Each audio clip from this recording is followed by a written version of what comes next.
While recording is in progress. This is Andrew Williams Jr. Thank you so much for joining us with another Conversations with Andrew Williams Jr. And today is Conversation with Andrew Williams Jr. and Concordian Conversations. I'm here on June 18th in Concord, Massachusetts with Stuart Sinclair Weeks, my co-host of this collaborative on this Juneteenth weekend. And Stuart Sinclair Weeks is going to share with you why we're here and what we're doing. So, Stuart, the floor is yours.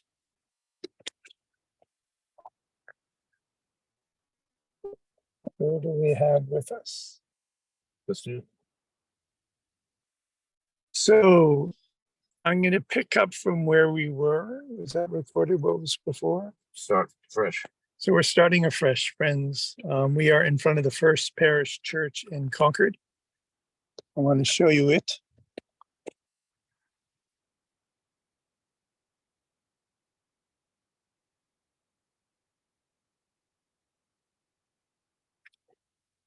And this being the first inland community in the nation is the first inland parish in the nation.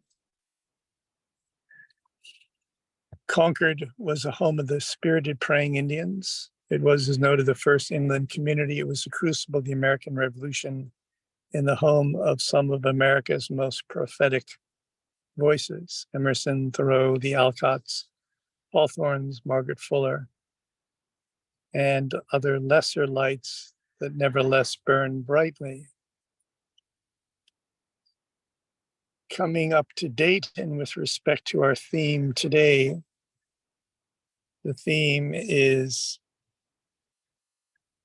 I will read it for us. I believe in Christianity, Dr. King noted, as I believe that the sun has risen, not only because I see it, but because I see by it. But because by it, I see everything else. What did Dr. King mean, inspired by Thoreau's and Emerson's words? Emerson wrote, I've met few Christians who have a genius for Christianity.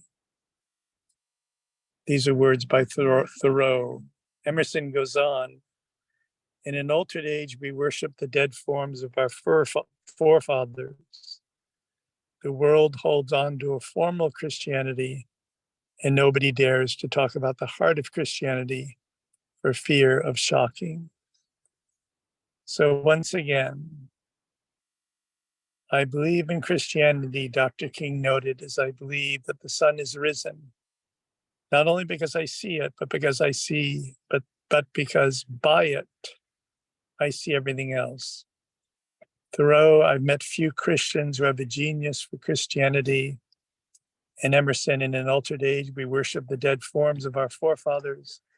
The world holds on to a formal Christianity, and nobody dares to talk about the heart of Christianity for fear of shocking. So I want to address this question briefly of the heart of Christianity by recounting a visit from the head of Harvard's Humanist Society with distinct atheist leanings. He gave a talk here at Concord's First Parish Church, a really quite a remarkable talk. And I went up to him both sincerely and with a twinkle in my eye at the end, and I said, James, that was one of the most spirited presentations I've heard. He was puzzled, a bit dumbfounded. Spirited? He said, what do you mean? I recounted a dinner I had with a friend here in Concord who said to me at the beginning of the dinner, Stuart, I'm an atheist. Atheist means against God. I found myself saying to her, no, Marcia, you are a theist. I just separated the word, a and then space theist, one who's for God. She paused and she reflected and she said, how did you know? My response was, because you began by saying, I am. James said, I'd have to think about that all night long. There's the head of the Humanist Atheist Society. I'd have to think about that all night long. You're saying something of importance there. So I think I want to leave this as a very short offering. At this point in time, we'll take up the thread a little bit later. And that is what is meant by I am. This reference was how Bronson Alcott, Louise May's father, opened the Concord School of Philosophy. What do we mean when we say about ourselves, I am? What is being revealed? What revelations are arising in the I am? I am the way, the truth, and the life. Christ said, I am the door. I am the bread of life. I am. Might that promise be what unites us all? So I'm going to give it back to Andrew, and we'll wrap up this brief session in front of the First Parish Church in Concord, and we'll pick it up later today. Thank you.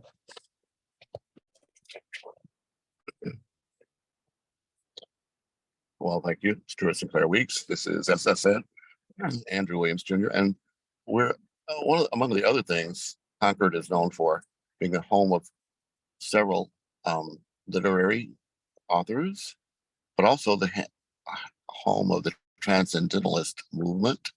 And so I have often been aware that I'm an old soul, one who, I'm told, or at least my family oral history says that I began speaking in complete sentences at 18 months old. So obviously I'm here with unfinished business, but that business is connecting us all together worldwide. I do thank all of you for the work that you've been putting into following Conversations with Andrew Williams Jr.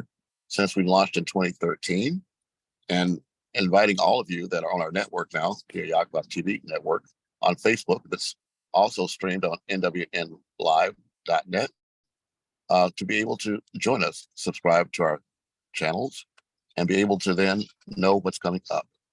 This is Andrew Williams Jr. We'll be coming back all weekend. This is the Juneteenth weekend. Today's June 18th. We have a 7 p.m. Eastern Time presentation this evening with Calvin Pearson, who's the founder of Project 1619.org. Please Google it to find out that information. We'll be having panelists, and you, the public, are invited to attend. Again, Mr. Pearson will be joining us tomorrow at 12 at the Robbins House. Please Google robbinshouse.org, which is just one in a series of events we'll be hosting or sharing on Juneteenth, which, as many of you may or may not know, is that date when on June 19th of 1865, when those formerly enslaved people in the state of Texas were notified that, in fact, they are free. So today around the world, or at least throughout the United States, is, or I should say tomorrow, will be honored as Freedom Day. President Joe Biden actually signed into law the fact that every year, June 19th, or at least the Monday closest to June 19th, will be a federal holiday. However, even though it's recognized as Freedom Day, there was still over 200,000 enslaved people within the boundaries of the United States that did not gain their freedom until December 6th of 1865, when the state I was born in, Georgia, became the 27th state to ratify the Emancipation Proclamation. We'll be addressing this and other issues later today. So please join us, stay with us. You can find replays of our previous events on our Facebook page at AHIABGA-TV Network. That's a group, AHIABGA-TV Network. Also on our YouTube channel. So Andrew Williams Jr., you can contact me directly, andrew@andrewnetworks.com, and we can follow up from there. Thank you so much. Have a fantastic day.